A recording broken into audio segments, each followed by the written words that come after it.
In this demonstration, you're going to learn about tasks from an end user perspective. All right, so anytime tasks are created in ArcGIS Pro, they will be located in the catalog pane under the tasks section. What we're seeing here are two task items, one called editing parcels, another one called selecting features. Right? These are the topmost items in the task framework. They essentially act as root folders. And so these are the two task items that are associated with this particular project. Now, if you double click on either of these, that will bring up the task pane with editing parcels active. All right. Now, what we're seeing here are the task groups as well as the standalone task.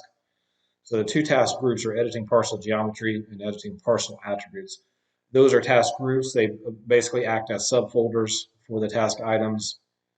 You can drill down into them to get to the individual tasks. Tasks do not need to be inside of a task group. This particular task called selecting features in a map is what we'd call a standalone task, so it's outside of a task group.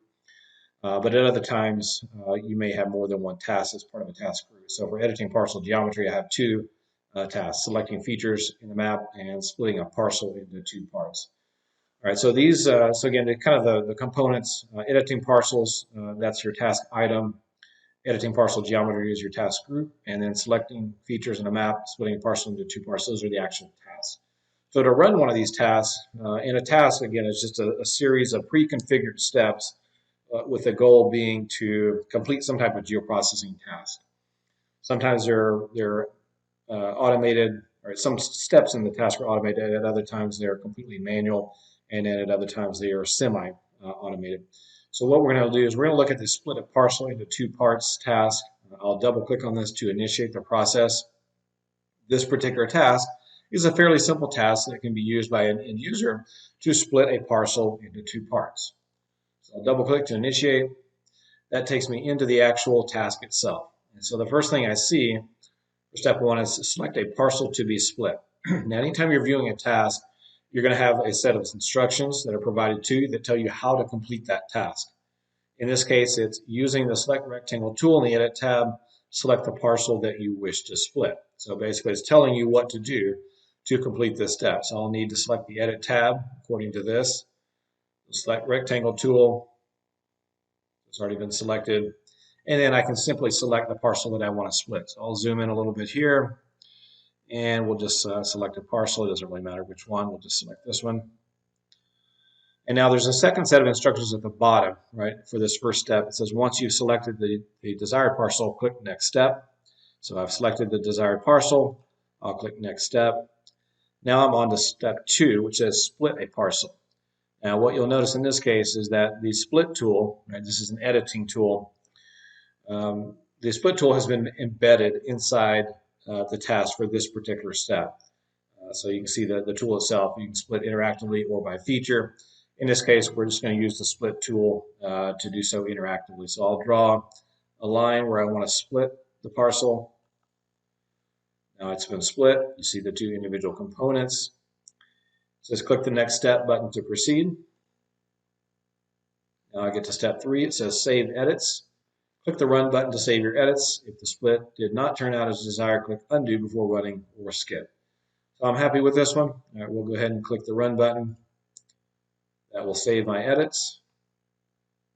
And then I'll click next step to go to the next step and clear selection. Now that last step said clear selection, but you'll notice it very quickly went away. That's an example of an automated step. For each step in the process that somebody has created, those steps can be either fully automated, completely manual, or something in between, a semi-automated step. That last step where we cleared the selected feature, that was a fully automated step in the process. And so rather than requiring the end user to do something, we simply completed that step for them. And so when you're designing tasks, you have to take the end user in mind, and you have a lot of tools at your disposal for making things easier for the end user. So you can automatically select certain tools. You can run scripts or models or geoprocessing tools for the end user. There's a lot of things that you can do to make their life easier as an end user. So you have to think about those things as a designer. All right, so that's the overview of using a task from an end user perspective, just to kind of drill down on this a little bit deeper so that you get a sense of what a task is. I'm going to click on the arrow button here, and then I'm going to select Edit in Designer. And what you'll see now is the task in design mode. We're going to go over this in more detail in a future demonstration, but I just want to show you what this looks like from a design perspective. So you can see there's actually 5 steps here. Step 1 was to make parcels the only selectable layer. Step 2 is select parcel to be split the parcel, save the edits, clear the selection. So you're guiding the end user through this series of steps. They're not allowed to deviate in any way.